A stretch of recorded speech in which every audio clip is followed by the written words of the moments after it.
Voici la deuxième vidéo correspondant à la production d'énergie. Que ce soit la respiration ou la fermentation, les premières réactions chimiques se passent dans le cytoplasme et s'appellent la glycolyse. La glycolyse est la transformation du glucose en deux molécules de pyruvate. Le glucose est une molécule à 6 carbones et elle va se transformer en deux molécules de pyruvate à 3 carbones. Alors, c'est en deux étapes. D'abord, il y a l'utilisation de deux molécules d'ATP qui va permettre de transformer le glucose en deux molécules de PGAL, phosphoglycéraldéhyde. Ici, cela demande de l'énergie, donc on consomme d'abord de l'énergie pour pouvoir en produire ensuite. Mais cette transformation est importante parce que le PGAL va pouvoir se transformer par la suite en pyruvate, en deux molécules de pyruvate. Pour cela, la transformation va permettre de fabriquer d'une part deux molécules d'ATP pour chaque PGAL et deux transporteurs d'électrons ou de protons, comme vous voulez, qui s'appellent NADH+. Donc le bilan de cette première partie que l'on appelle la glycolyse, c'est-à-dire la destruction du glucose, c'est la production de 4 molécules d'ATP, mais comme on en utilise 2 au départ, il y a un bilan de 2 ATP produits au niveau de la glycolyse et de 2 molécules de NADH+, des transporteurs d'électrons, qui vont être importants puisqu'on va pouvoir utiliser une certaine quantité, ou on va pouvoir produire une certaine quantité d'énergie grâce à ces transporteurs d'électrons. C'est ce que l'on verra par la suite. Alors après la glycolyse, vous avez deux possibilités, soit la respiration cellulaire, soit la fermentation cellulaire. On va commencer par la respiration cellulaire. Le glucose ne peut pas rentrer à l'intérieur de la mitochondrie, qui est l'organite qui va permettre la respiration et la production de molécules d'ATP. Donc le glucose ne peut pas passer la membrane de la mitochondrie. C'est pour ça qu'on va transformer le glucose en pyruvate, c'est la glycolyse, ce que l'on a vu, ce qui se passe dans l'intérieur du cytoplasme, et les pyruvates peuvent rentrer à l'intérieur de la mitochondrie, ce qui va permettre de réaliser plusieurs étapes de réaction chimique. D'abord, le pyruvate va être transformé dans la mitochondrie en une molécule qui s'appelle acétyl-CoA. L'acétyl-CoA va participer à un cycle qui s'appelle le cycle de Krebs, et grâce aux éléments produits par le cycle de Krebs, on va pouvoir faire fonctionner ce qu'on appelle la chaîne respiratoire, qui au final va permettre de produire des molécules d'ATP. Tout cela, on va le voir en détail après dans une diapositive différente. Pour l'instant, on va voir la structure de la mitochondrie. Alors, ce n'est pas très difficile, c'est un petit organite à l'intérieur de la cellule, il y en a plusieurs dans une cellule. Il y a la membrane externe, la membrane interne qui va former des crêtes, c'est-à-dire qu'elle va se replier sur elle-même pour former des crêtes, ce qui va augmenter la surface de cette membrane interne. À l'intérieur des mitochondries, vous avez un ADN qui est spécifique à la mitochondrie, l'ADN mitochondrial, et l'espace à l'intérieur des mitochondries s'appelle la matrice. Un autre espace très important, c'est ce qu'on appelle l'espace intermembranaire, l'espace qui est compris entre la membrane externe et la membrane interne. Ce que l'on va rajouter comme information, c'est qu'à la surface de la membrane interne, celle qui forme des crêtes justement, il y a des petites protéines que l'on appelle l'ATP synthase. Les ATP synthase vont être capables de fabriquer de l'énergie. Les crêtes qui vont augmenter la surface de la membrane interne permettent d'avoir un maximum d'ATP synthase, c'est-à-dire un maximum de fabrication d'ATP. Ici, vous avez une photographie en microscope électronique, avec à gauche une mitochondrie et on voit bien les crêtes et on voit en blanc la matrice. Et à droite, on voit un agrandissement de la membrane interne avec des petites molécules, avec des petites têtes, qu'on appelle des sphères pédonculées, donc des sphères avec des petits pieds. Et en fait, ces petites molécules, ce sont les molécules d'ATP synthase, celles qui vont produire l'ATP par les mitochondries. Alors on va passer aux réactions chimiques qui se passent à l'intérieur de la matrice. Avant cette réaction, donc vous aviez la transformation du glucose en pyruvate, et ici, dans la matrice, le pyruvate qui rentre dans la mitochondrie arrive dans la matrice, et on va pouvoir observer la dégradation ou la transformation du pyruvate en différentes molécules. Alors il y a deux grandes parties dans ce schéma. La première partie, donc numéro 1, c'est la transformation du pyruvate en acétyl-CoA. Ici, ce schéma représente l'utilisation d'un seul pyruvate. Vous savez que pour un glucose, on fabrique 2 pyruvates, donc il y aura 2 tours de cycle de Krebs pour un seul glucose. Ici, on va travailler d'abord sur un pyruvate. Il y a donc la transformation en acétyl-CoA, et l'acétyl-CoA va participer à la deuxième partie que l'on appelle le cycle de Krebs. Le pyruvate est une molécule à 3 carbones, et on va transformer cette molécule en acétyl-CoA. L'acétyl-CoA, en fait, c'est 2 molécules différentes. Le CoA signifie coenzyme A, qui est une petite molécule organique qui va s'attacher à la partie acétyl qui est composée de seulement 2 carbones. Donc ici, cette transformation va permettre la libération d'une molécule de CO2 parce qu'on va perdre un carbone entre le pyruvate et entre la partie acétyl. Donc cette libération de CO2 va aussi permettre la libération de protons qui seront récupérés par un transporteur d'électrons NAD+, qui va se transformer en NADH, H+. L'acétyl-CoA, donc la partie acétyl qui est composée de 2 carbones, va s'associer à une molécule que l'on appelle oxaloacétate qui est composée de 4 carbones. 4 plus 2, ça permet de fabriquer une nouvelle molécule qui est à 6 carbones. Cette molécule à 6 carbones s'appelle le citrate ou l'acide citrique, et on appelle aussi le cycle de Krebs le cycle de l'acide citrique, pour information.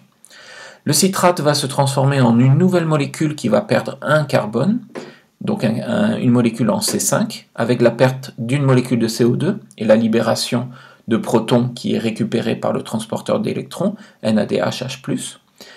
Ce nouveau élément, cette nouvelle molécule en C5 va se transformer en molécule en C4, donc il y a aussi la perte d'une molécule de CO2, d'un carbone sous forme de molécule de CO2, et la perte ou la libération de protons et d'électrons qui sera récupérée par le transporteur d'électrons, donc la libération de NADH+.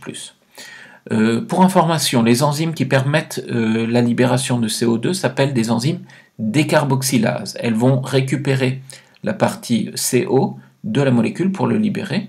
La libération des hydrogènes d'une molécule pour être récupérée par le transporteur se fait par une enzyme qui s'appelle la déshydrogénase. Je vais revenir sur mon cycle de Krebs. Il va avoir une nouvelle transformation d'un composé en C4 en un autre composé en C4, ce qui permet la libération d'une molécule d'ATP.